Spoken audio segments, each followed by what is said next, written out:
Hey there, my name is Cole Adams, and you are watching the best college basketball podcast out there that covers the entire sport of college basketball, brackets, bubbles, and bid stealers. Now, here are your hosts, Sam Fetterman and Jonathan Lidskin. Season 6, episode 55 of Brackets, Bubbles, and Bit Stealers. I am Sam Fetterman. That is Jonathan Lidskin. Jonathan, how are you doing on this Thanksgiving Day? I'm good. Happy Thanksgiving, everyone. Glad we get to get in here and do this show, talk some Feast Week. A lot more basketball to be played this week, obviously. Jonathan, obviously you are in a basketball household, so you will not have any problems with watching basketball today. Sorry, Eli Drinkwitz just got extended. So I know. I saw that a couple minutes ago. Obviously, you are in a basketball household. You will not have any problems watching basketball on the TV. Obviously, you're going to Duke, Arkansas tonight, but you usually don't have any problems watching basketball on the TV at Feast Week on Thanksgiving. Not unless the Bears are playing, which there's. But like in the past, you've wanted to watch the Bears, right? Yeah, and we also, I bring my computer downstairs to the. So it's always a problem for me because my dad is a Cowboys fan. Yeah, that is definitely an issue. And my dad does not realize that college basketball exists outside of UConn, really, until March. My dad, I'm sure, will want to watch some football today, especially because I think the first game's Lions-Packers, right? I have no idea. And that's an important game for the Bears and other reasons. But yeah, the Bears are good. No, like I will be able to watch the basketball that I want to today. Yeah, but my tip for those of you who are unable to watch basketball on the main screens at your Thanksgiving, bring a computer or watch on your phone. Like, you find a way to watch basketball. We're not asking you to watch and break everything down. We're just asking you to keep following it. Find a way. Find a way. Find a way. One team that did not need to find a way. They just kind of were the way. Let's talk about Players Era. Well, I'm sure we'll get into like Players Era thoughts as a general thing later. Yeah, sure. But we have to start by talking about our new number one on old Kenny Palm's website. They were plus 34.99 immediately after. Not number one on Torvik too? Yeah, they are. Now they were number one on Torvik before yesterday. Oh, they're fifth in adjusted offense on Torvik.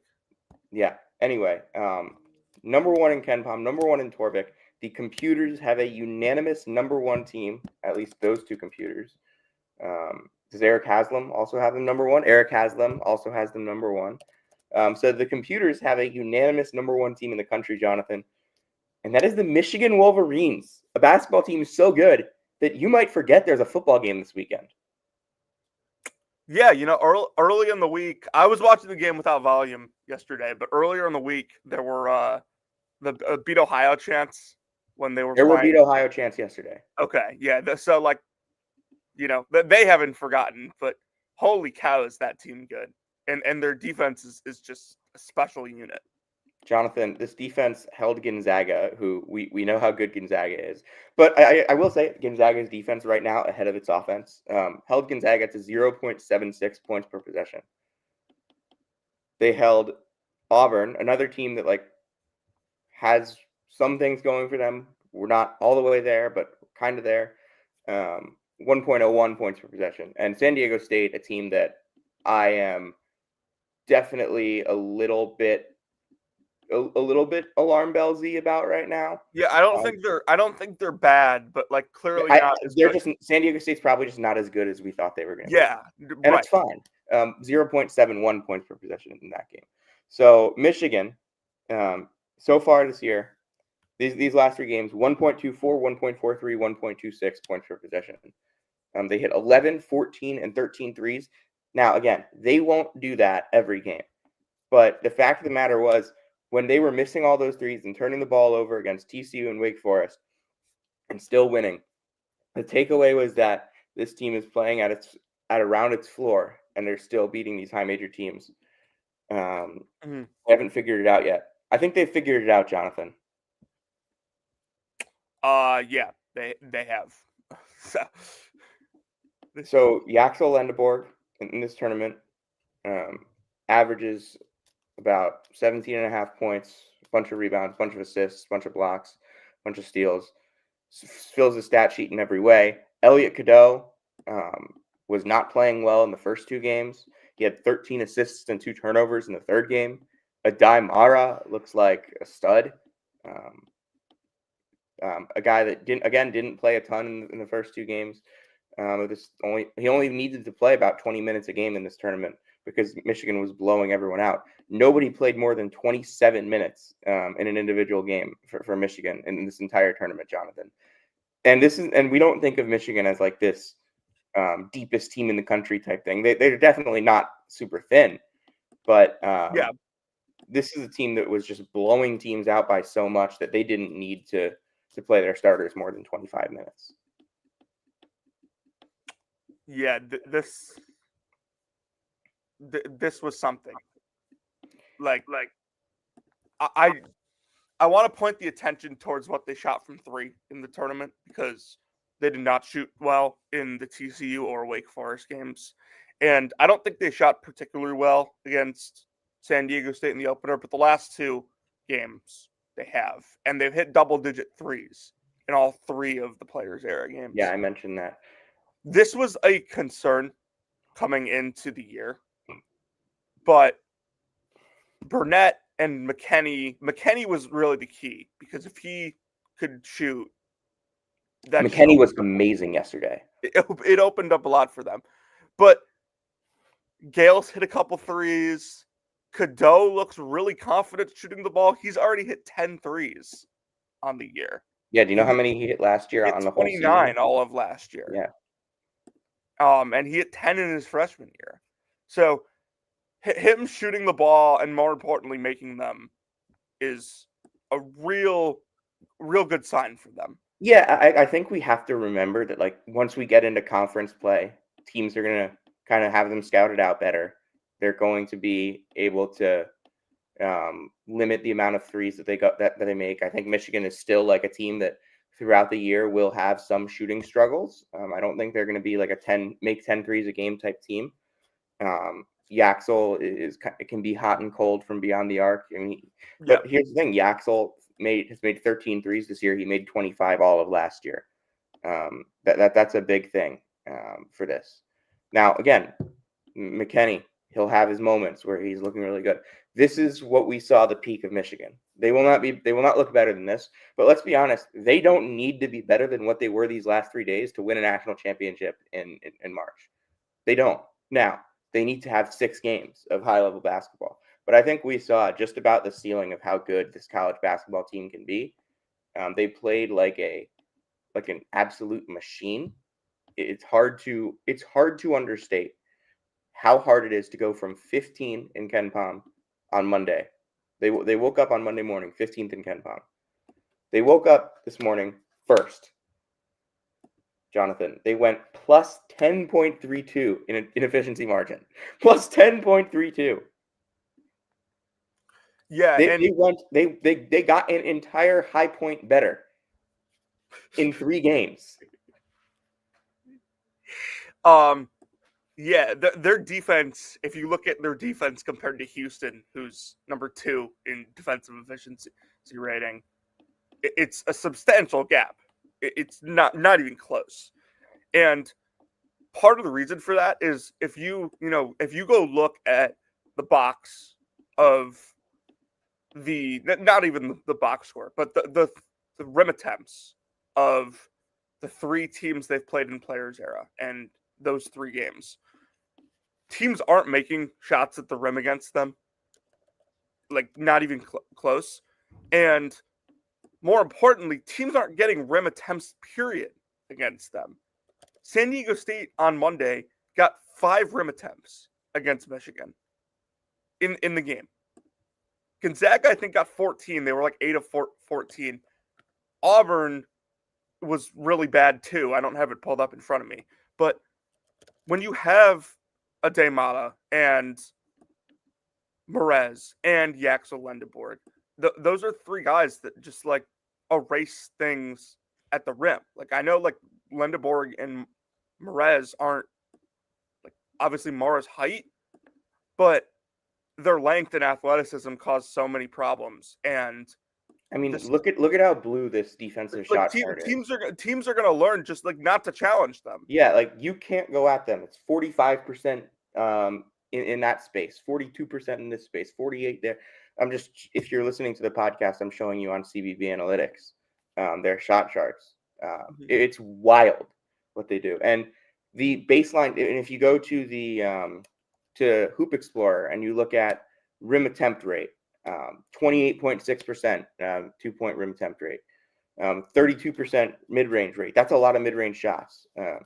This Michigan team is doing an amazing job of keeping teams away from the rim, and that's what they're going to be able to do. That's what this roster was built to do. You look at a team that has Yaxel Lindeberg, Merez Johnson, and Adai Mara. That's three guys with block rates over 5%, and they can play them together the way that Yax has been playing. Obviously, it's probably not their ideal lineup to play them all together, like they'll figure out ways to work through that. But they were awesome in this tournament. Now they play Rutgers on next Saturday, then Villanova, and then they go to Maryland. I think they should be able to get to New Year's undefeated. I think they'll be 12-0 when they play USC on January 2nd. Now, we'll talk USC later. They are not an underdog, Michigan, until February 17th against Purdue at Mackey Arena. They are a favorite now on a neutral against Duke. They are a favorite now at Breslin by 5 points in late January. That's going to change. I can tell you right now, Michigan State is going to win that game on January 30th. Like, I don't know I can't tell you who's going to be injured. I can't tell you who's going to play well for Michigan State. I can tell you right now, Michigan State's going to win that game. Mm-hmm. They could have lost 3 straight coming into that. They could lose to Rutgers, Maryland, and Oregon back to back going into that. I will still be picking Michigan State to win that game at the Breslin Center. But Michigan's not an underdog until February 17th. They'll probably slip up somewhere. But also, you look at their Big Ten schedule. Their first Big Ten away games at Maryland, at Washington, at Oregon, and then at Michigan State. Sorry, at Penn State's in there too. Obviously, the West Coast trip is tough. It's tough. But Washington and Oregon are not awesome right now. Washington, we haven't seen them in a while. They play today. Maybe Hannes Steinbach is back. Maybe he's not. Maybe he's not. Maybe he's out for a while. Who knows? But Michigan's Big Ten schedule is very favorable early. They don't go to now at the end. It's really tough because they have to go to Purdue, to Illinois, and to Iowa for their last 3 Big Ten road games. Yeah. They also, though, they don't have to go to Assembly Hall this year. That's big. They only play Purdue once. That's something as well. They play Michigan State twice, obviously. Yeah. But they like another one of the teams they play twice is Penn State. That's a pretty good draw for Michigan. I don't think that they have the most difficult Big Ten schedule in the world. They don't have to go to Wisconsin either. That's always a difficult place to win. I know they won there last year. They don't have to go to UCLA or USC. That's the tougher West Coast trip because those are the 2 better teams out on the West Coast right now. Maybe UCLA is not. We'll get into that later, but USC is. Michigan, and they don't have to walk into Pinnacle Bank. So favorable Big Ten draw. Early start with Rutgers. Villanova, again, like we might talk a little bit about them at some point. But Michigan could end up being undefeated going into January. Probably will be undefeated going into January. McNeese, though, on that schedule, that they've looked really good. McNeese is now 6-1. Only losses on the road to Santa Clara. They beat Murray State, Middle Tennessee, and George Washington this week, which is a really, really, really impressive sequence of wins for the Cowboys. Shout out Bill Armstrong for that. But really, really impressed with Michigan coming out of this. And the craziest part about it is, like, I still leave Players Era thinking Gonzaga is a national championship contender. They lost by 40. Yeah. And I still leave Players Era thinking that this team can win a national championship. Yeah, I agree. I think there are some they've shown games. enough so far. I think there are some games that you just need to throw them out. Like obviously, Michigan was awesome. You can take a lot from how good Michigan was. There are some times where you just run into that, and there's nothing you can do. And it doesn't make you think any less of Gonzaga. Obviously, I think definitely a little less of Gonzaga. But this game against Michigan, it shows me Gonzaga is at this point in time not a finished product, but what I saw from them earlier this year is still enough for me to say I think they're ahead of where they usually are at this point in time. They play a semi-away game in Nashville against Kentucky next Friday. I think they should be able to win that. Now, I wouldn't be surprised if they lost, but like they could win that game, and we could be talking again about how the Michigan game, it's a blip. They could lose that game, and we could be talking about how maybe we got a little bit ahead of ourselves after they beat Alabama and Maryland, and after they beat Creighton. But that Alabama game was super impressive for me. In a variety of ways, they completely annihilated Alabama on the glass. Alabama's got some issues on the glass. We'll get into that. They didn't need to make a ton of threes to win that one. This is a Gonzaga team that can attack you in a bunch of different ways. And then the next day they go out and they kill Maryland. Maryland's not good. But again, another game that they win on the glass. Another game that they had 30 assists in that game against Maryland. I watched Gonzaga, and I felt like they were a well-oiled machine the first two games of this tournament. And I think they ran into an even better oiled machine. I still think they're a national title contender. Again, it's definitely too early to be out on a team as a national title contender if they're ranked 5th in KenPom. Defensively, Gonzaga is far ahead of where they typically are at this point in time, at least over the last couple of years. Remember, they struggled defensively in a whole bunch of games last year. I thought this year it's been better. They were 51st in defense 2 years ago, and that was a team that I had a lot of defensive concerns throughout the year with. Obviously, the first year after Chet, they were still not very good defensively. They were 73rd that year, and it came back to bite them later in the season when they lost to UConn in the NCAA tournament. I think Gonzaga has the athletes defensively. Tyon's been very good. Saint Supiri has been really good on both ends. Worley is fun on that end. So I think Gonzaga has the bodies. They have a ton of depth. This is a really deep Gonzaga team. It's just that Michigan kind of punked them from the start. They were just playing at a level that nobody could have stopped. I don't think there's any concern level with Gonzaga, Jonathan. Did we watch two teams last night that'll be top 2 seeds in the NCAA tournament? I think we did. And we watched one of them probably play their best game of the entire season. Yeah. No, I don't really buy into the peaking too early thing because I think there's a difference between peaking too early in terms of like, I think there's a difference between like the Arizona peaking too early conversation and the Michigan peaking too early conversation. Like Arizona, like picked up a couple wins against like Florida, who again we're not like 100% sure about right now. UCLA, who again like has struggled, and UConn, who was without 2 key starters. Obviously, good to win those games, but what they did is different from what Michigan did. Michigan went to Vegas and on 3 straight days won by 40, 30, and 40 against top 50, top 25, and top 10 teams. Yeah. Yeah, they just if that's peak, if doing that is your peak, like that's fine. You can win a national championship playing worse basketball than Michigan played this week. Mm-hmm.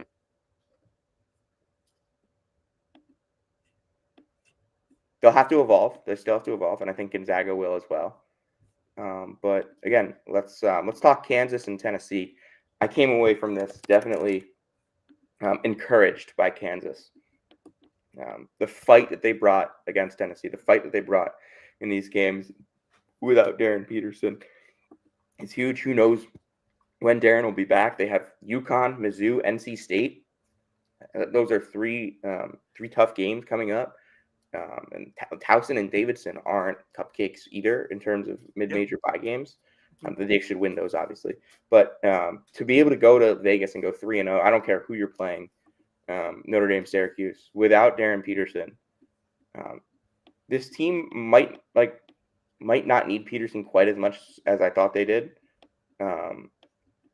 In terms of, hey, they were able to really fight. Melvin Council looked really good. Marco Jackson finally had that game where you look at him and that's like, oh, that's the guy that we saw in high school. And Flory Baidunga was one of the maybe 4 or 5 best players on the floor during the entire Players Era tournament. It's early and there's not a lot of data, but why exactly, aren't they playing Jamari McDowell more? Well, McDowell got the start the last 2 days. I know. I'm saying earlier in the year, he's 7 of 18 on the year from three. I'd sign up for that. Yeah, I want to make this a Flory conversation right now because I think this was just a ginormous week for him. He went in and I felt like he dominated the Notre Dame game. He had 5 blocks. I felt like he completely dominated the Syracuse game. He virtually, I thought he did an awesome job with William Kyle and with Syracuse's interior. Syracuse shot 39% inside the arc against Kansas. And again, Syracuse has their problems. We'll get into that. Syracuse had been a good physical team so far in the season. They got completely out-physicaled by Kansas on the glass and inside. Kansas had 49 rebounds. Syracuse had 29. Flory had 14. And then Flory goes out 13 points, 7 rebounds, 3 blocks, 2 assists.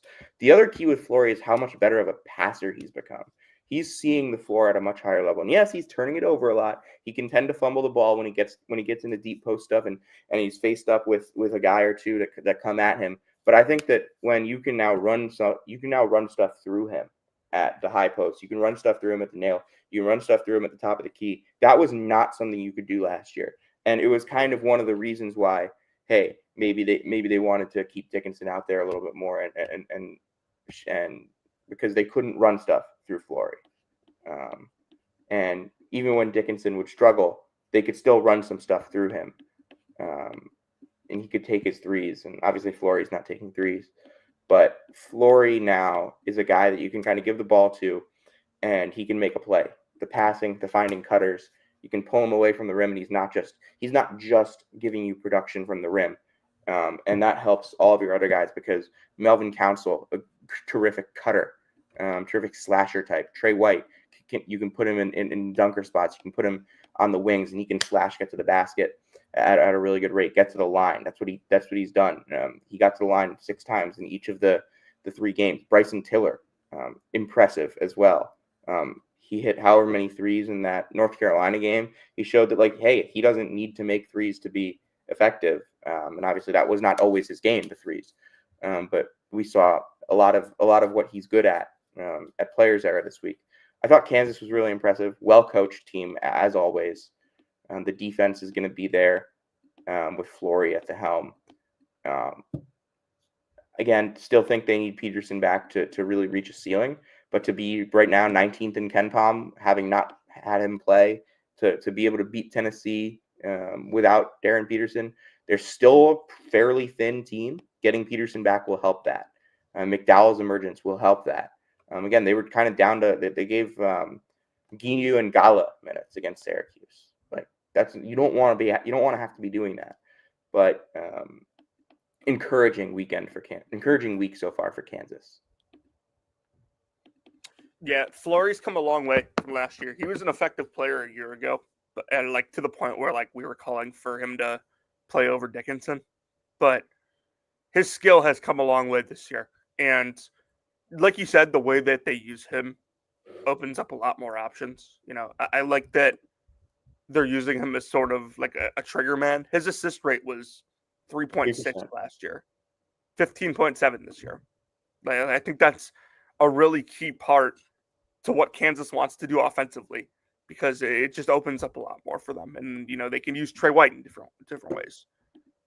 Yeah, and to be able to beat a Tennessee team that had just come off the big win against Houston, and to be able to kind of fight back in that game, because Tennessee was up by 12 in the second half. To fight back and win that game, gigantic. Tennessee, on the other hand, real quick, I don't think that like the path to success for Kansas is Melvin Council taking 17 shots. It's not. But again, without Darren Peterson, yeah, that stuff has to happen. And I don't think it's Flory taking 15 shots either. Also, like Marco was spectacular last night. Yeah, I mentioned that. Mm-hmm. I want to kind of get into Tennessee on this as well, because I was impressed with the way they played. You're gonna open up a can of worms here, dude. What did you say? You're gonna open up a can of worms here. I was impressed with the way they played against Houston. I thought Bishop Boswell, this guy, like, he didn't play a ton last year. He's been awesome this year. Both ends, giving them effort, giving them hustle, giving them a little bit more playmaking that I think they really needed, because again, Gillespie is a great playmaker. Ament has a little bit of that in his bag, but I think they definitely needed a little bit more of that. Again, still kind of want to see, again, that Houston game, I still kind of want to see more from Tennessee going forward. Good basketball team, definitely better than where I had them in the preseason. Ament kind of, the usage is still really high. The numbers look fine. I didn't think he was that. I didn't think he was quite as good as the numbers. I don't think he was like 20 points good against Kansas. I thought he was all right. He was all right against Houston too. He made some big plays, I think. But overall, definitely not the sixth best player in the country as the Ken Pom Player of the Year would have it. I think that's something that we need to keep an eye on. Like, hey, the numbers are a little kinder to him. The numbers are a little kinder to Ament than I think what he did. Still had a solid week. Jalen Carey was really good this week, I think. Another guy that gave them a little bit of playmaking against Kansas, gave them a little bit of rebounding. The Tennessee front court's good. Opara, Cade Phillips, Carey, and it's a legit front court. No doubt. Estrella. And Estrella gave them good minutes as well. And with Gillespie and Boswell, seems going to bother you on the defensive end. I think the floor, again, like, it's still really high. And I'm definitely leave this players era thinking better of Tennessee than before, but not fully sold.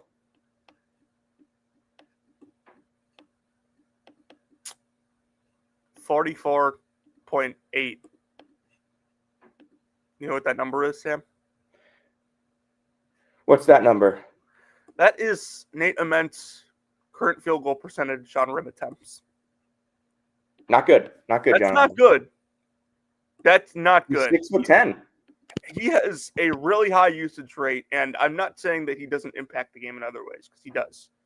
But if he is going to be your go-to guy offensively, doing that at the rim is not good. Yeah. He's 6'10". Gillespie was not good yesterday, but like we know we know it's Jacoby Gillespie. We know he can play. Yeah, I mean, I think that was amazing on Monday. He's not taking Ament talking about. He's not taking that many mid-range twos, which I honestly thought he was going to take a lot because of just what I watched on film in high school. But the rim finishing, he's actually shooting a decent percentage on his mid-range twos. Yeah, he's 6 of 13 on mid-range. I have 6 of 14. Right. Okay. Yeah, the rim finishing needs to improve. Yeah, and that's something I'm concerned about. It is. I said to a friend the other day that when he starts playing higher quality competition, you're going to look at like the tier A and tier B statistics, and his efficiency is going to plummet. And Jonathan, do you know what the rim attempts are in the half court?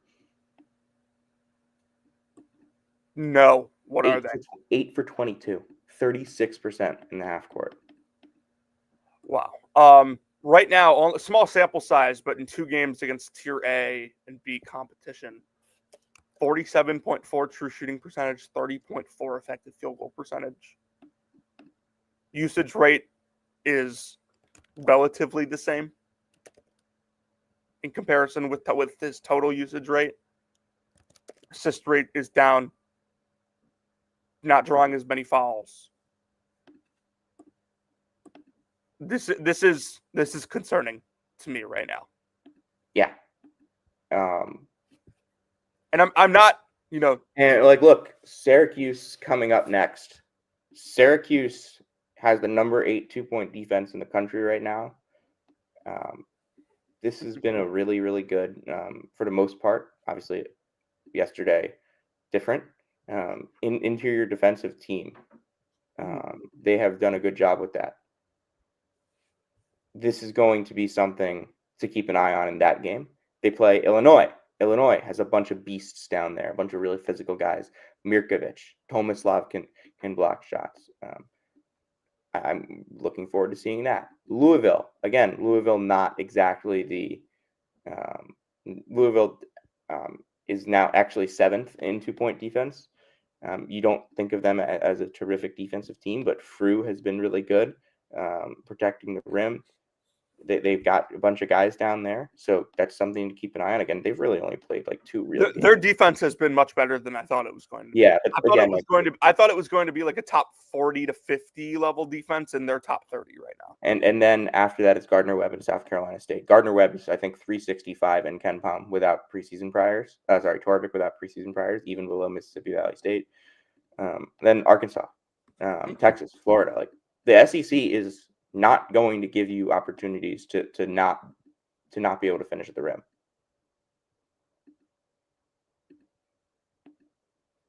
Yeah. But again, I definitely leave players there thinking better of Tennessee than I did before. But want to talk about the team that's right below Tennessee in KenPom? Not yet. We got to talk about the team that's currently number 4 in KenPom. Really, really nice week. Really nice week for Iowa State and the Cyclones. TJ Otzelberger. Team keeps getting, again, guy has just completely changed everything around this program. It's year 5. They're going to make their 5th NCAA tournament in a row. They're going to be a single-digit seed for the 4th straight year. They're likely going to finish as a top 15 team in KenPom for the 3rd straight year.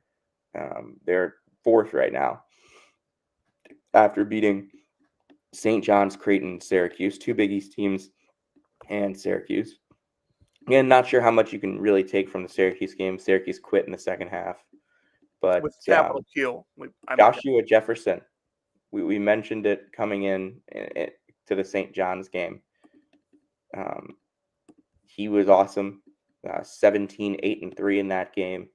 I thought Buchanan, again, was solid. But for me, the story of this tournament for Iowa State was Killian Toure.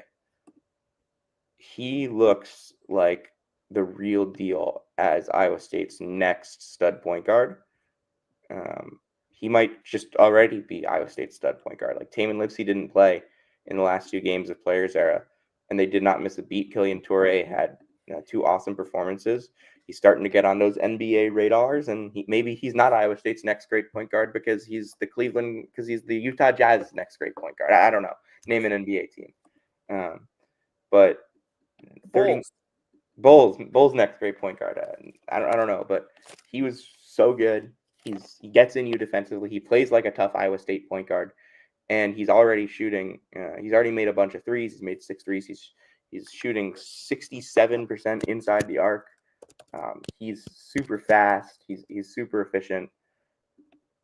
One of the more under-discussed freshmen coming in my eyes, to this weekend. I hadn't really heard a lot of discourse about him, but Jonathan, he's shooting 72% at the rim right now. Mm-hmm. Yeah, this team is really good. Winning those 2 games without Lipsy, and more importantly, what they did defensively without Lipsy was really impressive. You know, you talk about Toure. He's a kid I had, I think, a lot higher than probably recruiting rankings did, but did not expect this kind of level from him this early. He was like a top 60 kid to me, borderline top 50 maybe. Not, you know, being one of the best players for a team ranked number 4 in KenPom in November. But yeah, like this team, what they're getting off of the bench is really important, because this is a team that, you know, we thought their depth could be a question, especially when Mason Williams got hurt in the offseason. He's out for the year. But, you know, they go no Lipsy in the final 2 games. Bateman plays well. Dom Nelson plays well. Even Plata gave him some pretty good minutes off the bench, which he was a guy that was not on my radar coming into the year. This team is, this is another really good group for odds. And if they can stay healthy, like last year, I honestly believe that they had a top 6 team in the country. They were a national title contender before they got hurt. Momcilovic got hurt. Yeah. And then other guys got hurt. Injuries just started piling up. Keyshawn missed time. If they stay healthy, this is a national title contender, in my opinion.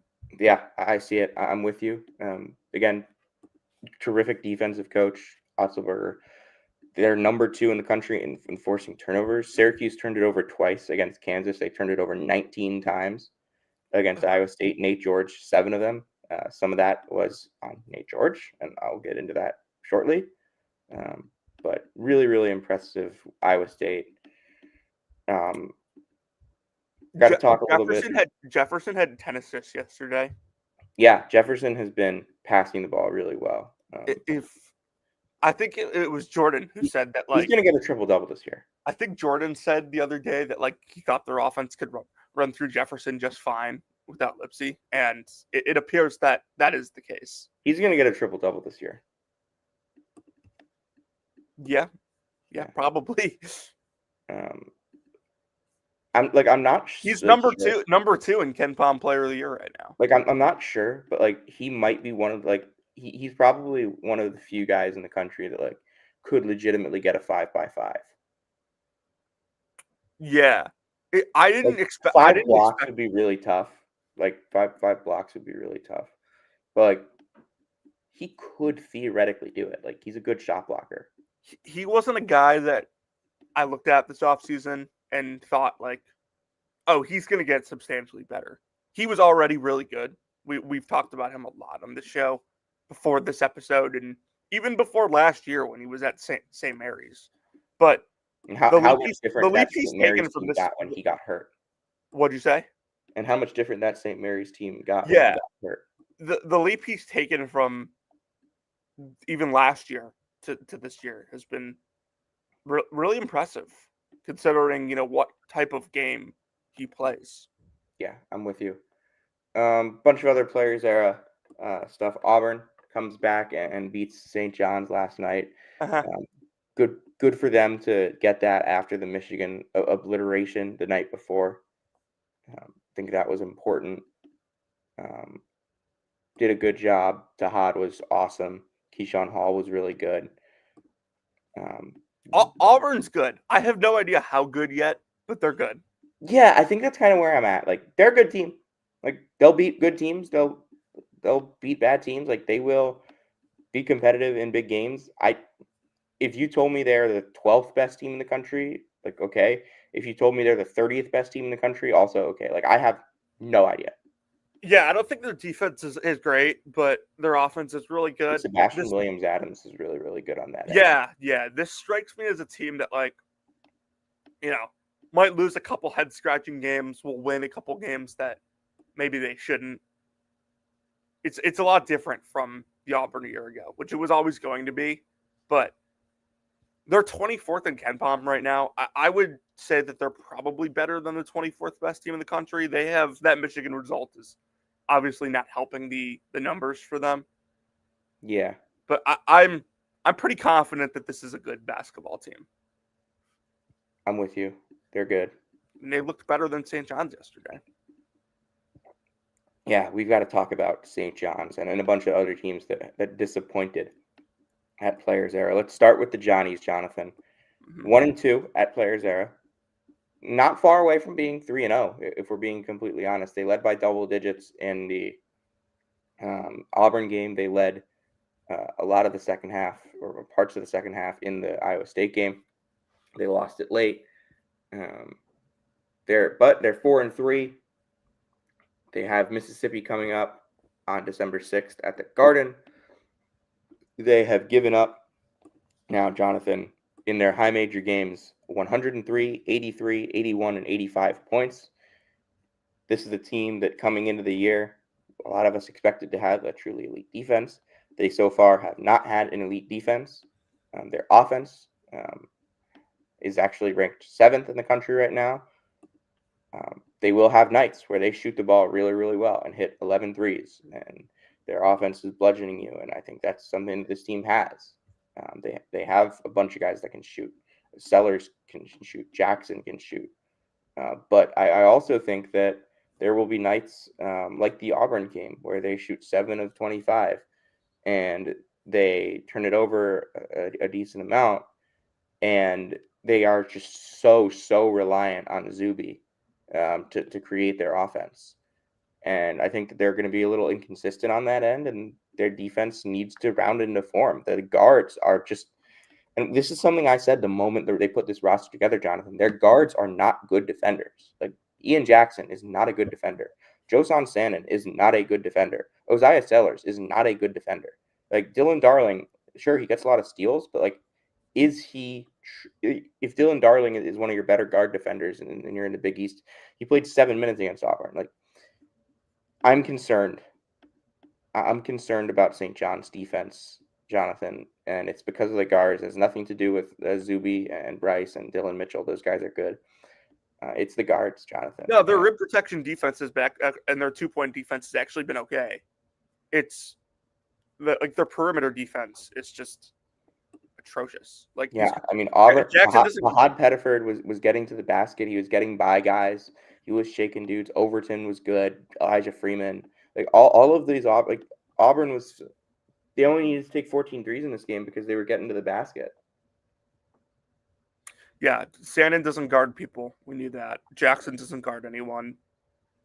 Sellers, like, doesn't really guard anyone either. And, like, Darling, we know is not, he'll gamble, but he's not an elite defender. This is an issue. Like, and it's not fixable. Their offense has actually been a lot better than I thought it was going to be. And their defense is just, like, completely regressed because they overcorrected based off of one game last year that didn't go their way. Like, I don't think this is exactly fixable. Like, it's a roster problem. They straight up did not get good guard defenders. This was either going to work or it wasn't. And right now it doesn't work. Like, they're still a tournament team. There's like, they pounded Baylor. That was really impressive, I thought. Yeah, they shot well. They did. They shot really well. And Baylor, they are going to struggle to contain guys like Zuby and Bryce. Yeah, they need Bodo back. They badly need Bodo back. We'll get into Baylor.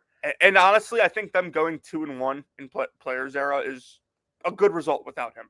Absolutely. But for St. John's, you've got Mississippi coming up. That's a team that has Kamar Dean and Storr and Giffa. Although they're not playing great. No, they lost to Utah the other night. That was bad. Part of that was late last night for. Yeah, part of that was Utah shot 10 of 19 from 3, and Mississippi shot 4 of 14. That's part of it for sure, but that's something to keep an eye on. Mississippi now down to 42 in KenPom after starting the week 34, 28 before the Austin Peay game. They lost to Iowa. They lost to Utah. They play Miami in the ACC SEC Challenge. We'll get into that a little later. But for St. John's, I think they can still be good. Like they'll be a tournament team. They'll be a single-digit seed. They'll probably be like a top 6 seed in the NCAA tournament, top 5 seed. But the thing that's plaguing them right now, I don't think is something that is fixable. And again, like that's fine. When you build a roster, you understand that they're going to have to figure out a way to make themselves the best team possible through their flaws.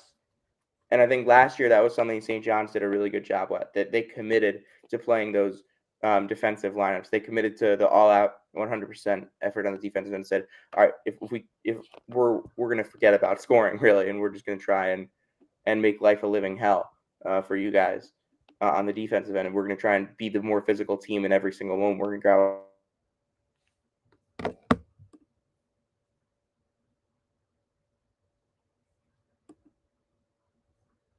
Well, but right now they're not close to where they need to be. Jonathan? Jonathan?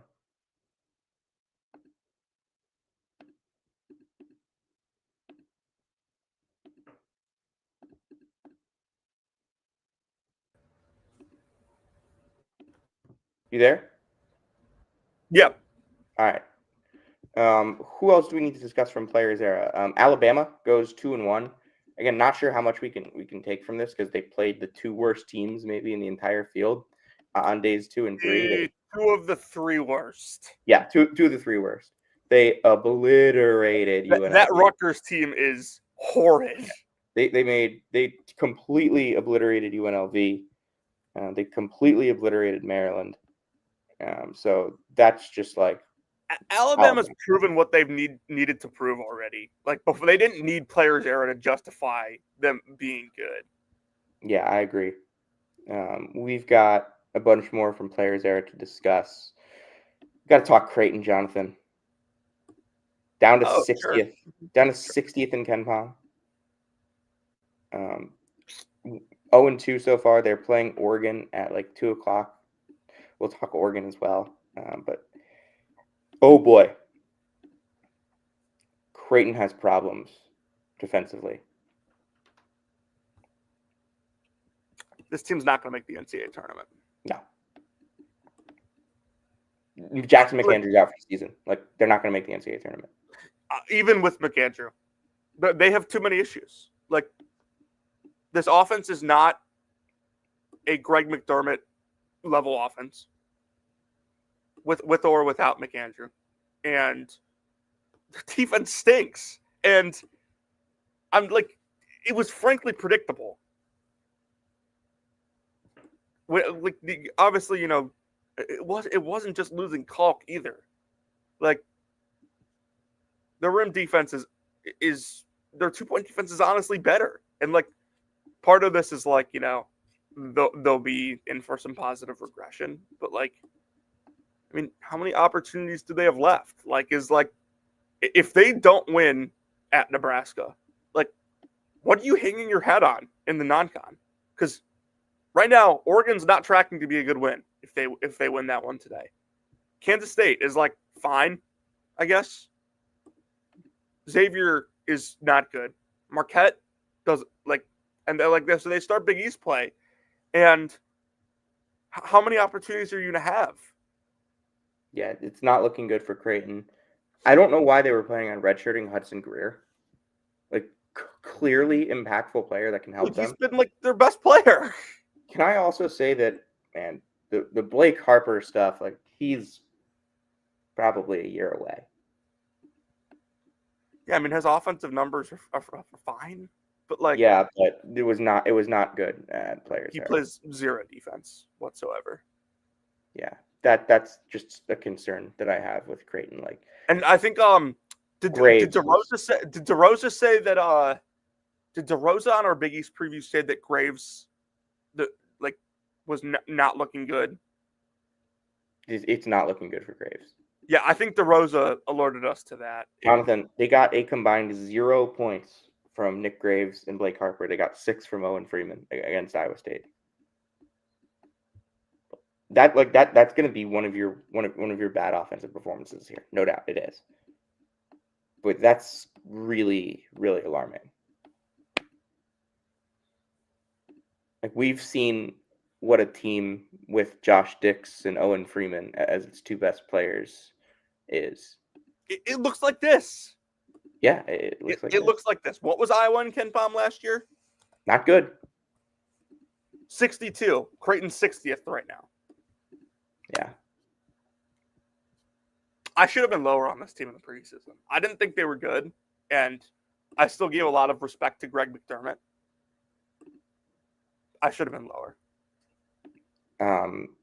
Another team that we're going to have to talk a little bit about, Jonathan, is Syracuse, now 4-3. Yeah, they really quit good the same way my Monday. wife and I did. Monday was really good. They fought against Houston. They had every chance to win that game. They missed free throws. But, like, again, is that fixable? William Kyle shot 39% from the line last year, 60% at South Dakota State. It should not be surprising that he's shooting 40% from the line. JJ Starling looks like he has the yips, and he was already a bad free throw shooter. Kyan Anthony was not an excellent free throw shooter in high school, and he's been awful from the line so far. Mm-hmm. Nate George doesn't get to the line because every time he gets in the lane, he doesn't look at the rim. But he's totally fine chucking up a 27-foot step back with a hand in his face. Like, Nate George is just like, he also turned it over 13 times, 12 assists to 13 turnovers in these 3 games, Jonathan, for Nate George. Up until the final half of the Iowa State game, I was actually pretty encouraged with this team. And then they just completely quit. They missed the opportunity against Houston. If you come away with that and win on that last possession, by the way, that last possession, trying to do too much, trying to do way too much. Yeah. I thought throughout this tournament, Kyan Anthony was pretty bad. He's not there yet. It's fine. He's a talented scorer. He's a freshman. He's going to have tough nights. He's going to have good nights. He's not there yet right now. Obviously, without Donnie Freeman, it becomes a lot more difficult.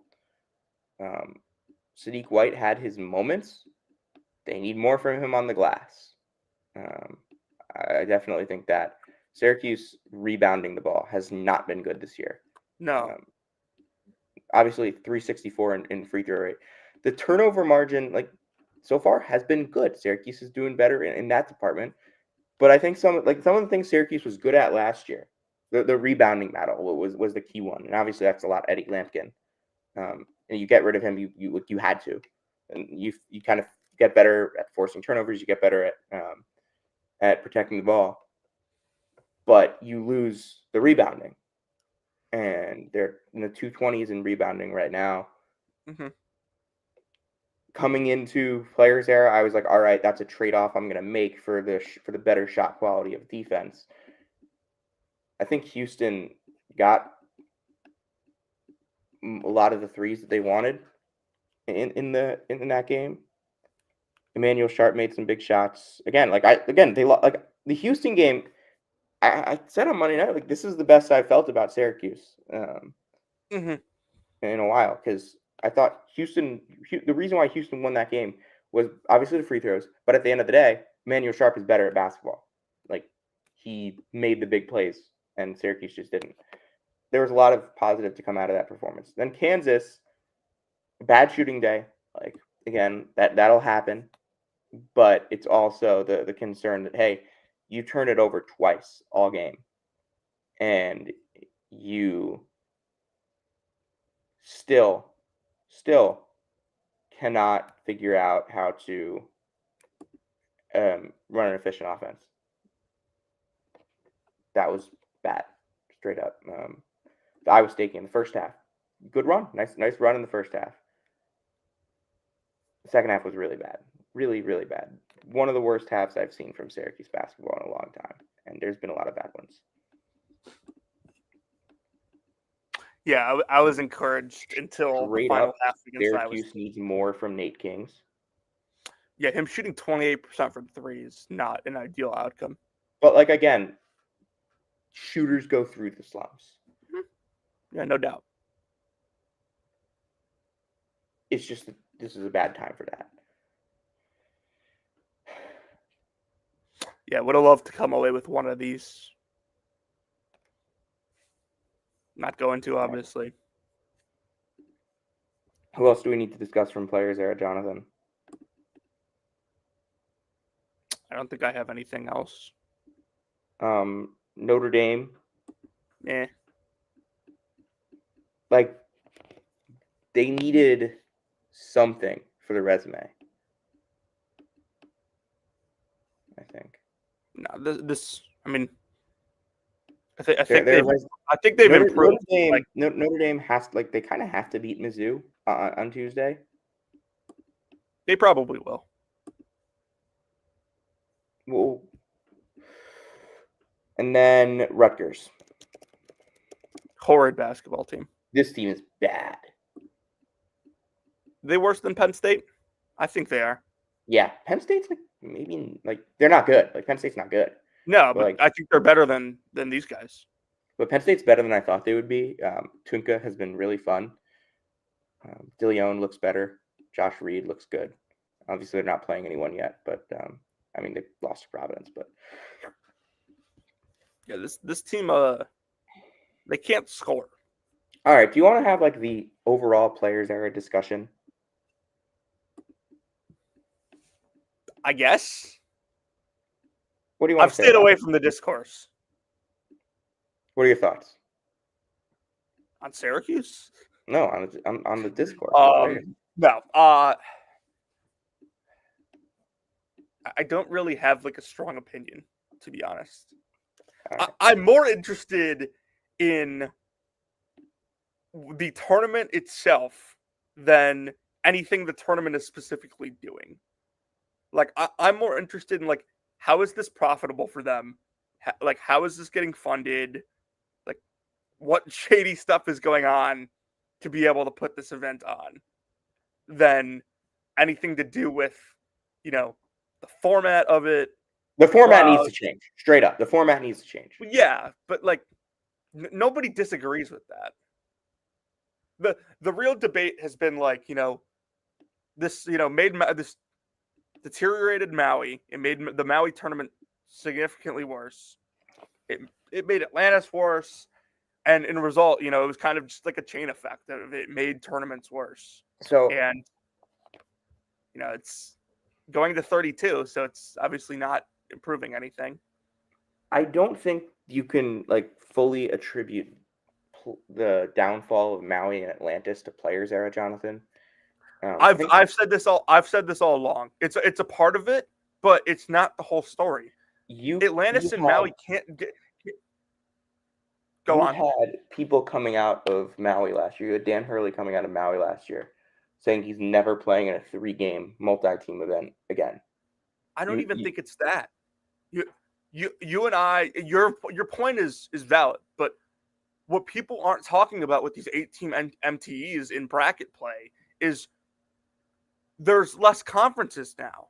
The Pac-12 doesn't exist, so you can't take a team from. We went, Jonathan, from 60.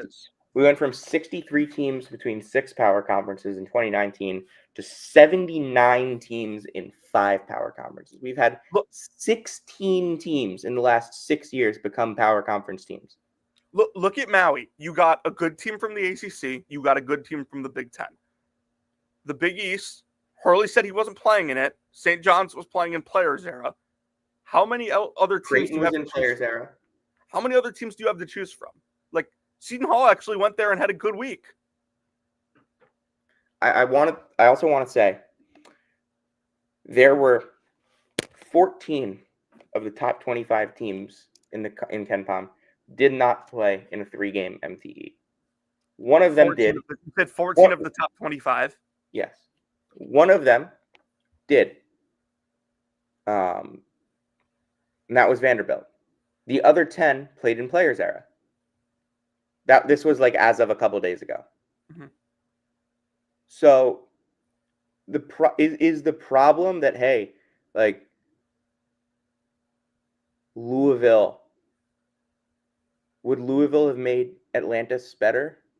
Yeah, but Louisville's not, like, Players Era isn't the reason. Well, I guess Louisville's going to Players Era next year, but like Players BYU, era, they're playing it. players only era is only part of the story here. Yeah, and like it going to 32, like that's a bigger story in terms of breaking down Maui and Atlantis. But I think there's a way to work like Maui and Atlantis as part of this. Listen, you have 5 power conferences now. Like Maui and Atlantis have rules that like you can't go back for a certain number of years, right? Players Era doesn't have that rule. But if you just look at the broader perspective, put together a Maui field. You get one team from each of the power conferences. Then you take, an A10 team, Mountain West team, and Chaminade. Or like a St. Mary's. Think about it this way: how much better would the tournament be if you still had to get a Pac-12 team? Or if the Pac-12 would they had Washington State this year, but like Washington State's not the same now. The old Pac-12, I should say. Yeah, obviously. Like if you could choose from like a UCLA or an Arizona as well, like this year, like Big East team with Seton Hall, they look to be okay. And we'll talk about Maui shortly. USC is a good team. That was their Big Ten team. ACC, NC State, they lost their first game. Like, can I just say one more thing about Players Era? Yeah. The PA announcer is way too loud. It's part of that crowds or what? Like, no, it's part of that is the crowd, yeah, no doubt, but like, turn the volume down. It is. Kevin Sweeney's right about this, by the way. Like, Maui is a small gym. Atlantis is a small gym. If those tournaments, Atlantis isn't a gym; it's a ballroom. I know. But if those tournaments were played in an arena the size of Players Era arenas, we would have the same complaints. I agree. I also think there's an inherent change resistance here, which not a bad thing. Not a bad thing to be change resistant to something that I think, like Players Era, that has the ability to be a stepping stone of a threat towards what we know of in college basketball and why we love it. But I also think that there's some of the just crotchetiness of like, if it's not Maui, I don't like it. Like that, like that's not what college basketball isn't great because we have the Maui Invitational. The Maui Invitational is great because of what we make it. The Maui Invitational wasn't always. There's nostalgia to it. Yeah, it's great because of what we make it, what we've made it. Players Era feels corporate and sterile right now because it is corporate and sterile. Yeah, right now. Hopefully that changes. Hopefully that changes because this isn't going away. Like, as long as the maths, which I don't know how, it's not going away. Like I said, we need to get Pablo Torre on this. All right, Jonathan, we've got to talk Maui. We've got to talk Maui. Winners of the Maui Invitational, Jonathan, going on that banner that you see behind the baseline at Maui, the USC Trojans, coached by Eric Musselman, now 7-0, 70-67 win over Boise State, 83-81 win over Seton Hall, 88-75 win over Arizona State. They should not have won the Seton Hall game. Seton Hall got kind of hosed by the officials in that game. But big wins for USC. Obviously not the type of Maui Invitational that's going to be like a huge resume builder. That's something to look at. Like, they still do not have a quad 1 win going off of KenPom. None of these games were top 50. But they're 7-0. and we're gonna get the net on. We're gonna get the net on Monday, so we're gonna have a full idea of where teams stand in that. It'll look pretty similar to Ken Palm. Yeah, I don't think you can complain if you're USC. They're a good basketball team. They're a tournament level basketball team, but they also won the Maui Invitational and dropped in Ken Palm. That was exactly the point I'm going to make. They're due for some regression here. They're shooting 11% better from three than their opponents right now. That's not entirely sustainable. Although I think USC's perimeter defense is like, it's good. Like I think that like USC's defense in general is really good. But I don't think that makes you, that doesn't make you invisible to regression. Yeah. This team has athletes, and like they out athleted some teams this week. But yeah, like they didn't really pick up a win that improves your resume a whole ton. Yeah, I mean the biggest storyline to go out and win it and get three wins, but the biggest storyline for me coming out of Maui isn't USC who won the tournament. It's Seton Hall, who looks also like a real thing. NC State going 1-2. Yeah, NC State as well. But like Seton Hall being a real thing. Like this was a team we had a lot of questions about coming in. They were 5-0, but they hadn't played anybody. They go to Maui and they punked NC State. They punked them. This team is at worst 4 spots better than we thought they were going to be in the Big East. They're really good, like really good compared to what we thought. They're blocking everything. 25% block rate, 16% steal rate. The turnovers are ridiculous, Jonathan. Yeah. Their guards guard, their bigs swat. Bud Clark is running the show. Bud Clark was a guy last year that was 33% of the shots, not just the 36% usage rate, but 33% of the shots. Now he's down to 19% of the shots, and he's getting to the line. He's not forcing anything, I don't think, right now. And he's kind of being able to be that playmaker that he needs to be, and then getting up in you defensively. Simpkins has been really good. Mike Williams has been really good. But, man, AJ Staten-McRae, what was going on at Miami last year? Like, this was the guy that I love. About more than just him. Like, they're like, AJ Staten-McRae is awesome. Like, that was a really, really good buy low by Shaheen Holloway. Yeah, he's been good. The flashes that we saw out of Mike Williams at LSU look like they're coming together. Like Clark's efficiency is not great right now, but he's being the playmaker that this team needs him to be. He's everywhere. He's all over the floor. This offense is not going to be a good offense. This team is not going to be a fun watch throughout the year. But they play winning basketball. They play Shaheen Holloway basketball. They're playing, I feel, a little faster than like I know that the pace was pretty slow overall, but like they played 74 possessions against NC State, and like they looked up for it, like for all 74 possessions. I think that's like a big thing to keep an eye on. Yeah, they also just like they shot they just like were the aggressor in that game. The other thing about this is like Williams, Simpkins, Staten-McRae, Fisher. It's like 4 dudes like that are like undersized. Like they're 2s and 3s. Like they don't really have they don't really have 4s on the roster. No. So, like they're playing 2s and 3s of the 4. I guess they have Jacob Darr and Josh Rivera, but those guys aren't any good at the moment. Yeah. So they're kind of playing that small-ish, but they have, and again, they're not huge inside. Hines is 6'10". He's not the 7-footer, but he plays like a 7-footer because he's huge and he's long. And Payne blocks a ton of shots as well. That's a guy that has been really impressive. But they're kind of playing up size-wise. They're getting in you. They're really guarding you tough. And I think that's just a big deal right now. They made life really, really difficult for all these teams. They should have beat UCLA. They should have beat USC or at least had a better chance to do it. The free throw gap in that game, I know that that's not something I ever look at, but they should have been able to. There were some bad calls, and there was a bad out-of-bounds call. That was another thing to keep an eye on. And they go out and beat Washington State, take care of business. Washington State, who almost lost to Chaminade, Jonathan. Definitely not good for Washington State right now to be sitting at 3-5. WCC is better this year, but Ace Glass is a baller. That guy rocks. But we also got to talk NC State. Washington State actually dropped in Ken Palm, and that in this tournament, and that Chaminade game doesn't even count.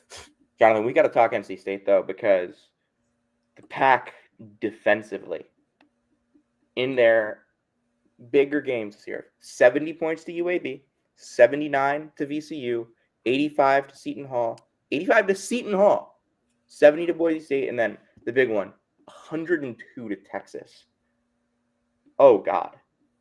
Yeah, I thought this team was going to be more defensive slanted this year, and they're just not. It's very, I don't want to say uncharacteristic of a Will Wade team, because he's not a, he's not a defense first coach all the time. He's had really good offensive teams with bad defenses before. I think to that Cam Thomas team. Cam Thomas. Yeah, at LSU. But the personnel here, I just think it should be a better defensive team than what they're playing right now. I agree. I think some of that is Jordan Pope came out and wouldn't miss in the first half, and they kind of demoralized them a little bit. They were down big. They can shoot back. That's encouraging.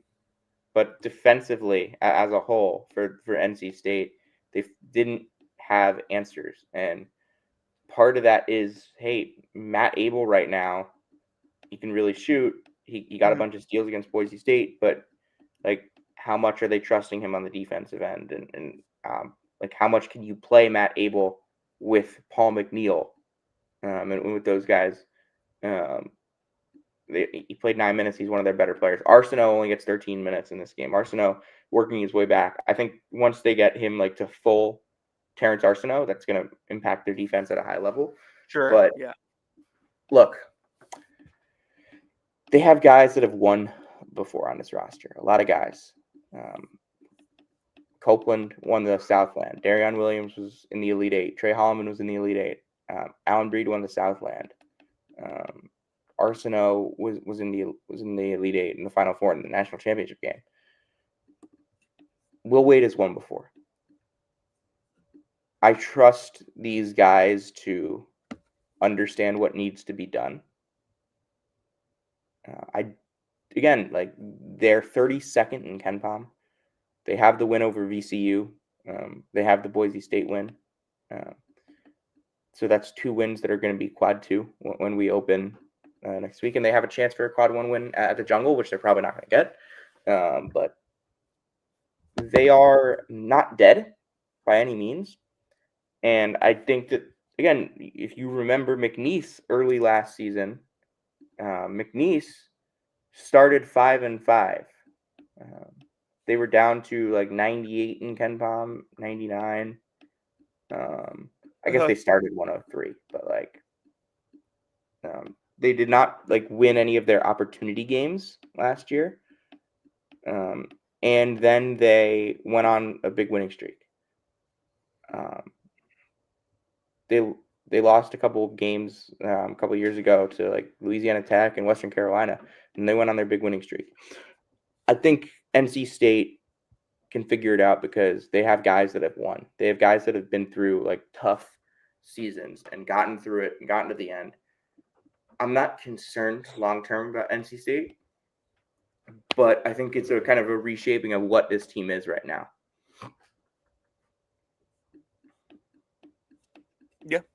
Yeah, nothing more to add from me. Anything else? Do you want to talk Arizona State, Boise State, any of that? I mean, I've talked to Arizona State before this season. They're just better than I think we thought they were going to be. I still don't think they're an NCAA tournament team or anything like that. USC punked them on the glass yesterday. Yeah, I mean, USC's a real physical team.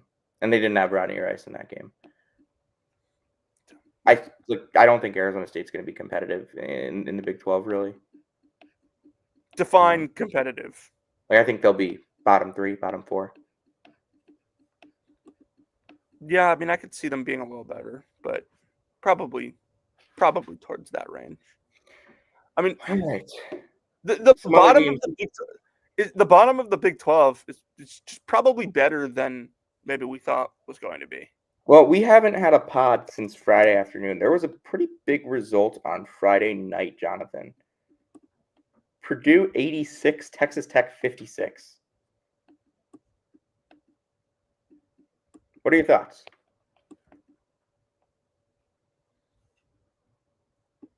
Yeah, I mean, Purdue's really good. Texas Tech not quite there yet. Yeah, I think there's the Purdue takeaways. Like, this is what it can look like when they're at their best. Like, they can dominate the glass against a physical team. They can get into the paint. Their guards can really pass. Their guards can really shoot. Their bigs can control the pace of a game as well. So this is what it can look like at its best. I think the other takeaway, though, is for Texas Tech here that, like, they are, at this point in time, way too reliant on Toppin and Anderson. Toppin at a 31% usage. I know, like, he was around that last year. Anderson at, I guess, 24. But they spent too much money on this roster for it to really just be the Toppin and Anderson show. Watts was solid. He was solid in this game, but he was solid against New Orleans. He was not good in the Purdue game. I was like, what's going on here? Yeah. He was not good in the Purdue game. He didn't show up. Tyree Bryan didn't show up. Bamboy got completely annihilated. They are going to need, and again, some nights they're just going to shoot 8 for 34 from 3. Some nights Donovan Atwell is not going to hit many shots. That's going to happen. Donovan Atwell is right now shooting 27 of 59 from 3 on the season. That's pretty good. That's pretty good. But their depth is not good. The depth is a problem, and they need more consistency from their other starters. And with those guys being Atwell and Bryan and guys that can be inconsistent with shooting, that's something to keep an eye on with them. Like, I don't know if the ceiling might still be there. I don't know if the floor is as high as we thought. Yeah. Wake Forest got the nice win against Memphis. Shout out to the Valpo play. Jonathan, Miles Colvin. Mm-hmm. All right. Wake's 36th in KenPom right now. Let's do some whip around stuff. Let's talk Acrisure series. Iowa over Grand Canyon yesterday. I watched a little bit of this game, had eyes on it. Iowa up to 21 in KenPom. This is the Iowa that I think we, like, when they hired Ben McCollum, brought over Bennett Sturts. Like, this is what I thought. 60 possessions, 59-46 against an athletic Grand Canyon team. Held them to 0.77 points per possession.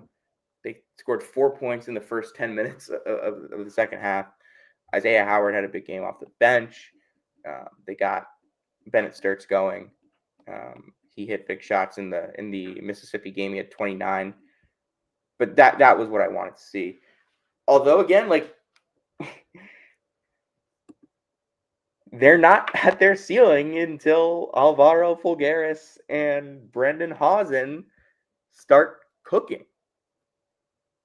And that's honestly like hey, Iowa could be, like, really good. Like, they're 21st in KenPom right now. They're 7-0. They play Michigan State at the Breslin Center on Tuesday.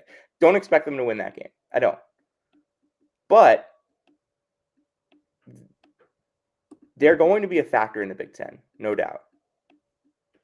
And I think a lot of this is that they're not at their final form yet. They're relying a lot right now on the guys from Drake, Sturts, and Isaiah Howard coming over, and Tavion Banks has been good, and Man Yao has played, and Kyle Combs has gotten a bunch of starts as well. And, like, that's fine. That's great. It's working. This team enters its final form when Alvaro Fulgaris is playing more than 11 minutes against Grand Canyon and is scoring more than 7 points against Mississippi when he's a key piece of this. It hits its final form when Brendan Hausen turns into Mitch Mascari, which, again, don't know if that's going to happen. Combs has actually been better than he was at Drake last year. Combs is awesome. Combs is awesome. Kind of surprising to me, honestly. However, like, I watched the Ole Miss game on Tuesday, and it's got to be so demoralizing to play from behind against these guys. Like, down 7 feels like you're down 15. Like, if you commit a bad turnover, you might not be getting the ball back for another minute. It's just they suffocate you. And Bennett was great on Tuesday. Last night, they drag Grand Canyon into the mud, and they go up 7 at the half.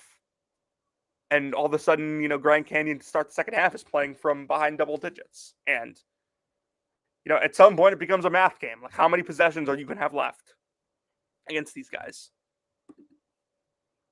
They're going to do this in conference play too, and it's going to work. Isaiah Howard's got some real upside. Like, he's going to be a really good player in a year or two. Yeah. The Mississippi side of this is they lose 2. They lose to Utah, who kind of got punked by Grand Canyon, and lost to Cal Poly. That's a bad loss for Mississippi. That is going to be quadrant. Not good. That is going to be quadrant 3. So very tough to swallow for the Rebs. After really fighting tooth and nail with Iowa that whole game. Yeah, I actually thought Mississippi might be a bad matchup for Iowa, and didn't prove to be the case. Another thing from the Acrisure series that we should discuss, Jonathan. I feel like I'm piling on to keep talking about this team, but Loyola is now 1-7. They're 0-8. Do we have to? They're 0-8 against the spread. Like, there's not anything to talk about, like, with this team.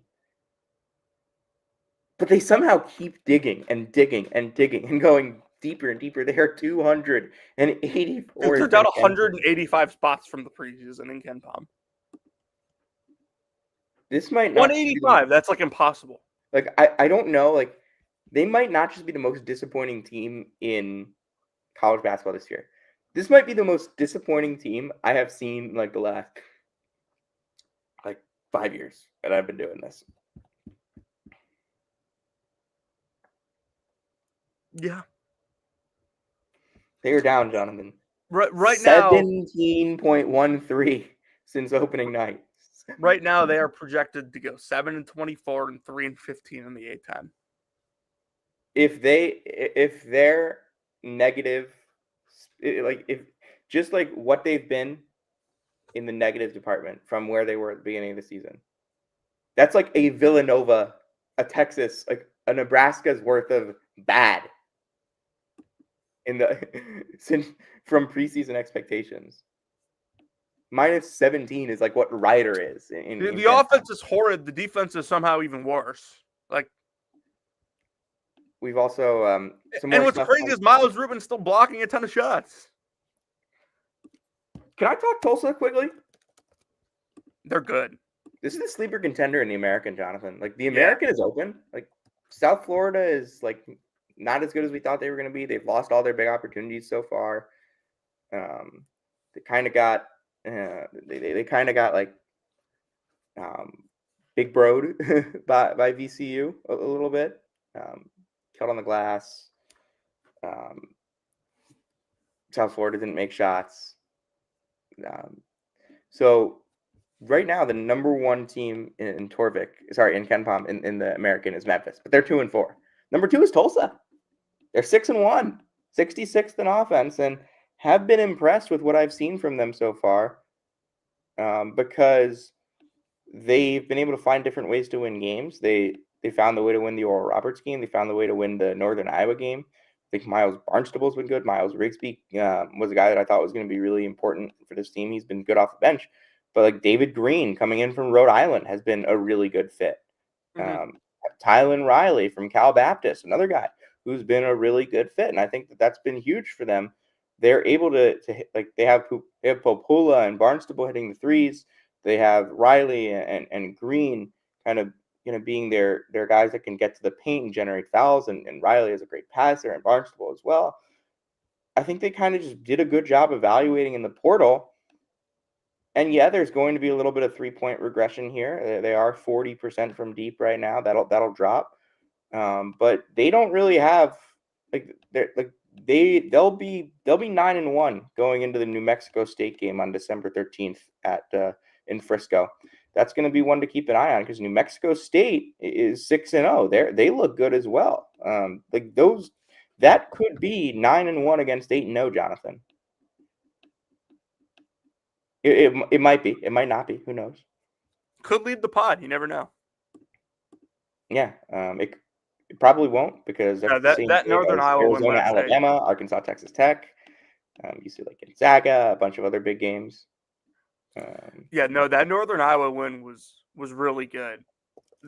Northern Iowa is a team that's just been pummeling everyone, and then their one close game has really been the one at UC Irvine, a team that killed them last year, and they went there and won. So that's a really, really good win for Tulsa.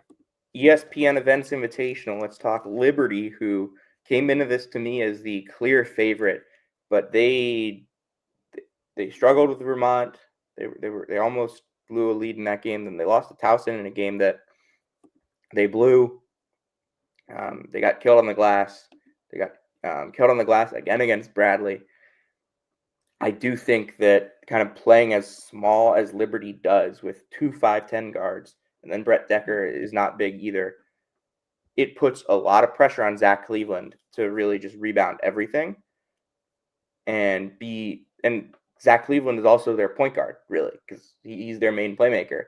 I mean, I know Matheny handles the ball, and I know Decker handles the ball, and I know Porter handles. They have guys that handle the ball, but Cleveland is their playmaker.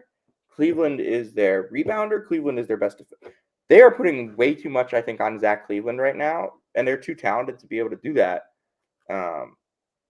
They need probably more from Matheny. They need more from Porter. They need more from J.J. Harper. Like, the shooting's good. We know that they're not turning it over. Like, this is very similar analytically to last year in that sense, except the defense is worse. The defense is a lot worse because you don't have Owen Aquino. You don't have Talon Peter to kind of help you out on that end a little bit. And that's a big thing for me with Liberty right now. I watched the Towson game and the Vermont game, like especially the Towson game. I just thought Towson was the more physical, aggressive team, and I thought Liberty, when they don't make shots, that's going to be concerning. Yeah, get right week for Bradley too. We've got a lot more to go over, but not a ton of time. I want to just kind of quickly touch on some stuff. UC San Diego's a wagon. They're all the way back. 7-0 to start the season. Never left, honestly. Yeah, never left.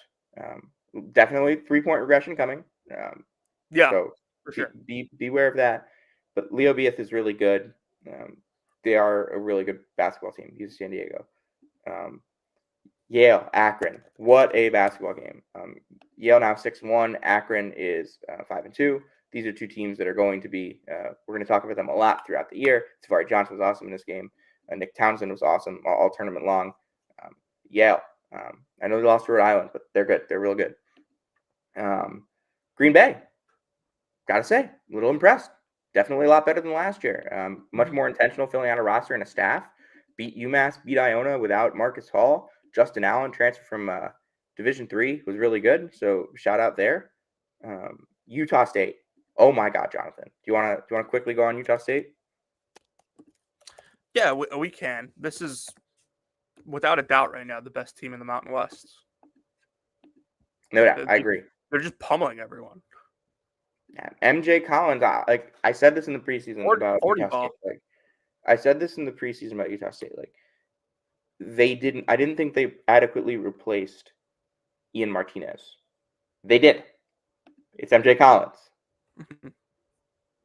He's awesome. They're definitely trending towards having to hire another coach this spring. Yeah, Boston College goes down there and loses both games in Charleston. Is that even a surprise to anyone? No. Clemson, Georgia. That was a fun one, wasn't it, Jonathan?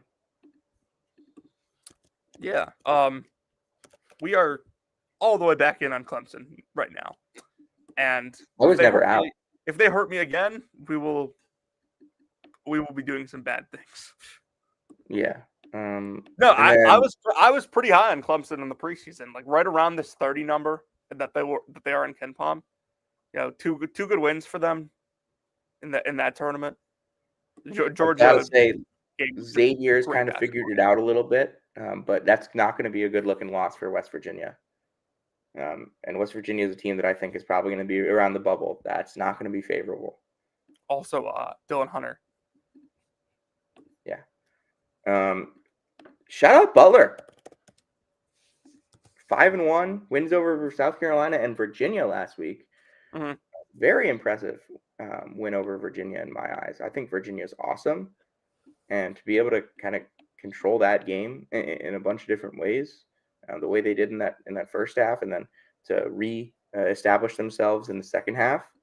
Finley Bizjack has been really good this year. Michael Ajayi is all the way back as well.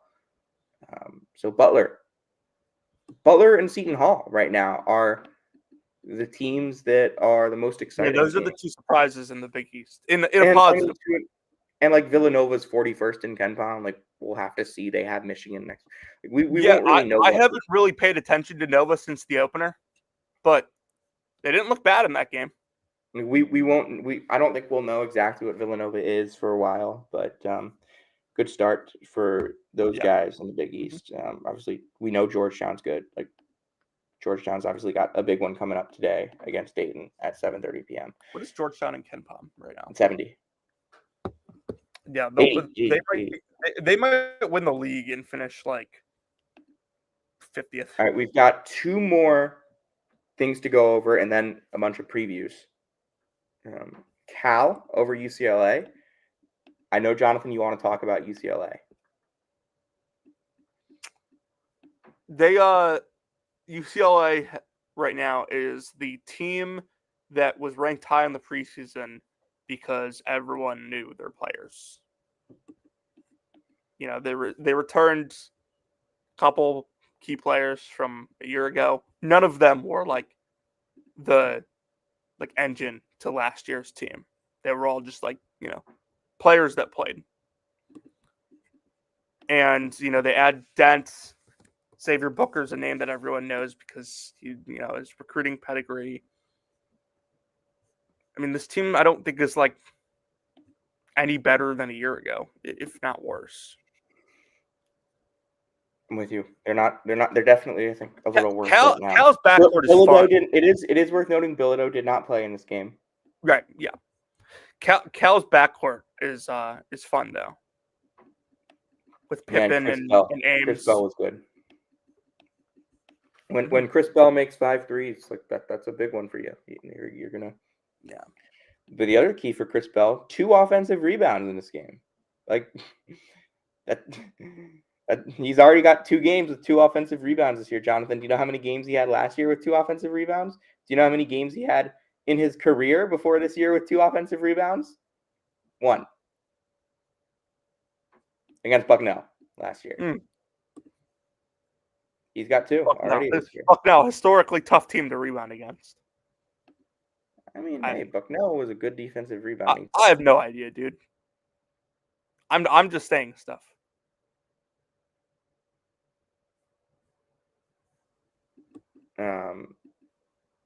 And then Indiana K-State. I was watching this game a little bit from Marist.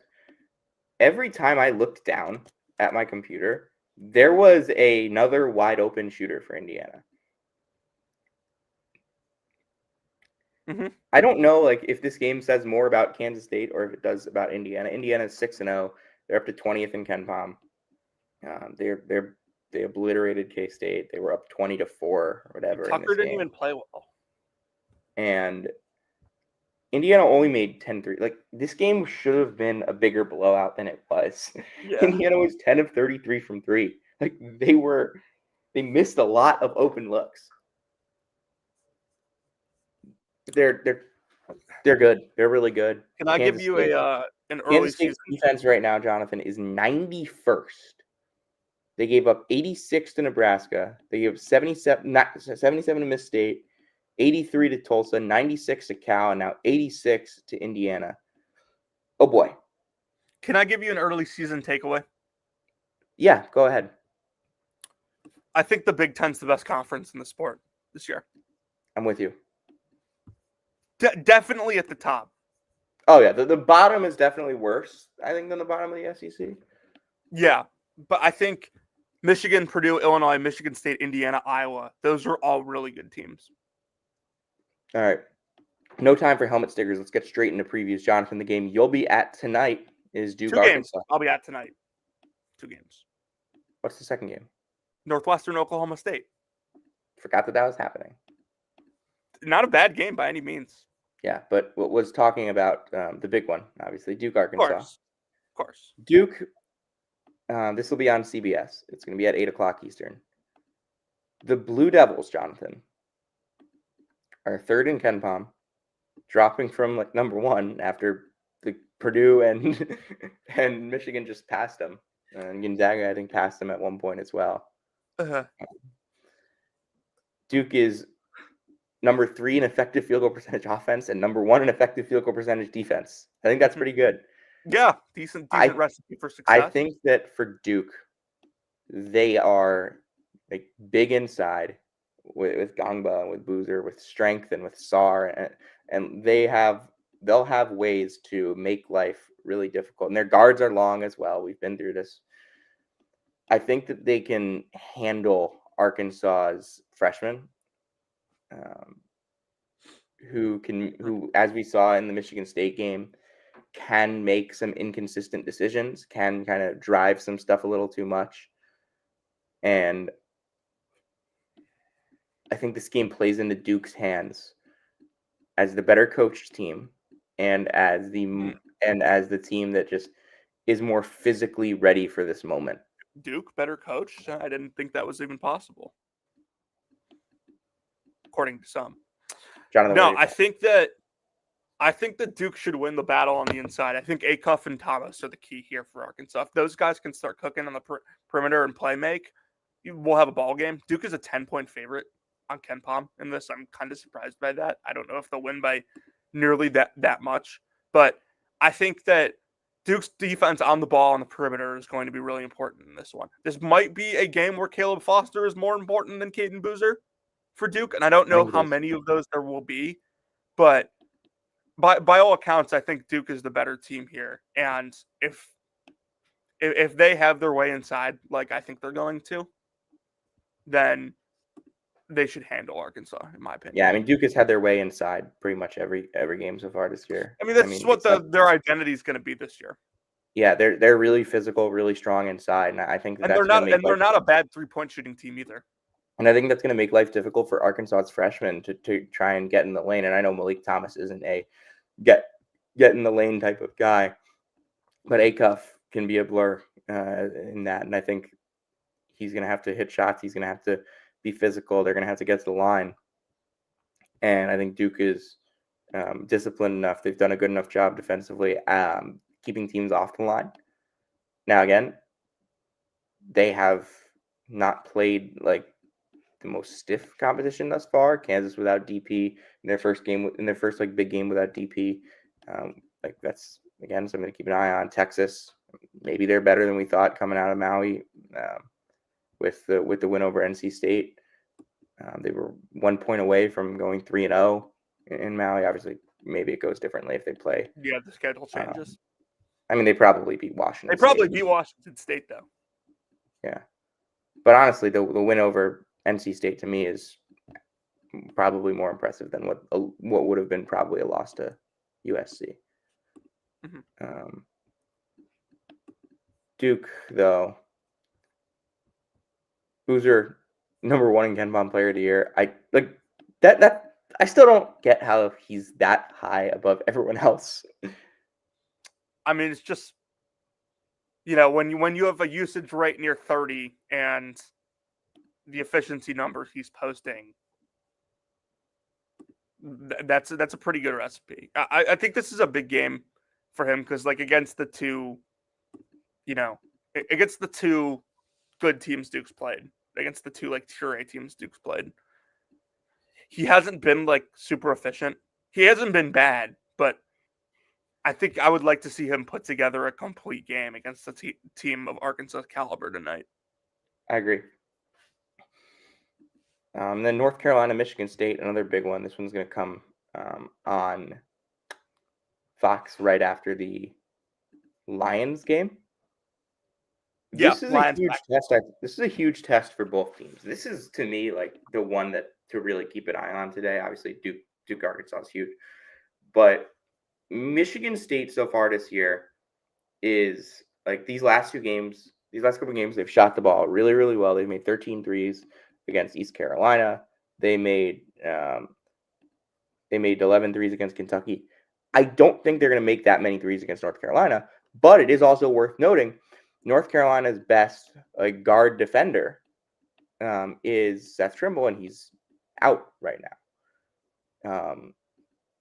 This is a really interesting test for Caleb Wilson because Michigan State has athletes with Colin Carr. They have Cam Ward. They can throw that at him, and then they have physicality inside and experience with Cooper and Kohler. And I don't think it'll be easy for Caleb Wilson to just get whatever he wants in ways that he sometimes has this year. Now, he could still do that. Like Caleb Wilson has been really good at just getting to his spots and scoring, dunking, all that. I'm very curious to see how that plays out in this game. And I also think that like North Carolina right now, number 1 in the country in 2-point percentage defense, Jonathan. Jonathan, are you there? Jonathan? I don't know if Jonathan's there right now, but yeah, sorry, my Wi-Fi just. All right, North Carolina number 1 right now in 2-point percentage defense, and a lot of that is Wilson's been awesome, but Vasar's been awesome too, and Stevenson's awesome as well. And if Michigan State's not going to hit the types of threes that they've been able to hit so far this year, I think that North Carolina can kind of wall them off inside. Got to rebound. You got to rebound. Caleb Wilson, we know he can rebound. We know we know that. But this Michigan State team has been awesome on the glass. And North Carolina is physical inside, but I think they're a better interior defense team. Like then they're better at like being tall and athletic and long than they are being like burly physical rebounders. I think they can still rebound really well. Like no doubt about that in my mind. They can rebound. I think Michigan State kind of is more built for rebounding while North Carolina is more built for just like straight rim protection. I'm very curious though to see this matchup. This is one of my favorite matchups that we're going to have all year so far. Jeremy Fears, I think, will be able to kind of control pace a little bit. And I think that'll be good for Michigan State. But I don't know if life will be as easy inside as inside offensively for the Spartans. And I think North Carolina might be able to I just think North Carolina is going to be able to stop Michigan State from hitting like 8, 9. I don't think if Michigan State hits 9 threes in this game, they win. I don't think they hit 9 threes. I think Michigan State's going to win. First of all, why is this game being played at the same stadium that they host the City of Palms? It's an event. They had St. Bonaventure, North Carolina, and Michigan State, East Carolina. Okay. Yeah, I think Michigan State is going to have the most success of keeping Caleb Wilson out of the lane that anyone's had so far this year. And you said it, like if they hit 9 threes, they're going to win. Michigan State's going to beat most teams if they hit 9 threes. I just think that this is a Michigan State team that will play really disciplined. Jeremy Fears will do his thing. And I think this is probably going to be the first game that North Carolina plays that not having Seth Trimble really matters. Yeah. This is 2 teams that I was not convinced about preseason that I've liked a lot more coming in. And this is going to be a battle. It's It's going to be really fun. Tomorrow, I will be at Madison Square Garden, Mr. Lidskin. Illinois and UConn. Still don't How know. healthy is UConn going to be? Still don't know about that. I was just going to say. Still don't know the health situation for UConn. UConn did not have the most inspiring performance against Bryant. They were good defensively. They did not shoot it well. Alex Caravan. I don't think Illinois had a very inspiring performance against Rio Grande either. Yeah. Solo Ball is 10 for 40 from 3 this year so far. So that's something to keep an eye on. At some point, Solo Ball is going to have his breakout game for the season. He has not had that yet. He has not been good in the 3 big games that UConn has played. 88 offensive rating, 98 offensive rating, 74. Sorry, 2 big games UConn has played. And then he was bad against Bryant as well. Jonathan, could this be the Solo Ball breakout game that lifts UConn, even if they don't have Tyrus Reed or... Yeah, I mean, he's not going to shoot bad forever. Like, simple as that. And I don't think that, Illinois plays a defense that'll, be catered to stopping Solo Ball. Yeah, I mean, this will be fun. It's gonna be a obviously huge UConn crowd, although Illinois travels very well. This is a rare neutral site game that makes sense to play. And they're playing again next year in Chicago. Yeah, and I think how much does Illinois get from Tomislav in this game? Because he has not been himself so far. I know he's coming back from injury. He'll get there eventually, but I think they need him to be back full strength. If Tyrus Reed doesn't play and Ivicic is at his best, Illinois has the advantage inside. Uh-huh. I also think Illinois, this UConn team is a good rebounding team. This Illinois team, I think, is a maniac on the glass. They are super physical. Mirkovic is awesome. The Ivicics are great on the glass. We've seen Wagler get on the glass. We've seen Petrovic, even in his small minutes, get on the glass a little bit. We've seen a lot of guys get on the glass for Illinois this year. Hummerkaus. So I think that for this game, Illinois is not going to be like a big ball pressure type thing. So Demery can control it in that sense. But they're going to need to get Solo Ball to hit threes. And if Tyrus Reed doesn't play, they're going to really need that because they're going to struggle defensively. They're going to struggle on the glass. And they're going to struggle to kind of win the interior battle on offense as well. I think they can get to the rim. I think they can. But UConn is going to need Solo Ball to hit shots. And you know what? I think he's going to. I think UConn wins this game. I think the crowd. I think the crowd at UConn's back will push them to a victory. Yeah, Sam, I gotta run in a second. Yeah. You want to take us home? Yeah. If you came to hear about Tyler Self and where he's working, you came to the right place. If you came to hear about St. John's as guards playing no defense, you came to the right place. And if you came to hear about the latest happenings with Caleb Grill, you came to the right place. This has been Season 6, Episode 55 of Brackets, Bubbles, and Vid Steelers. Happy Thanksgiving, everyone. Enjoy the rest of Feast Week. We'll see you next time.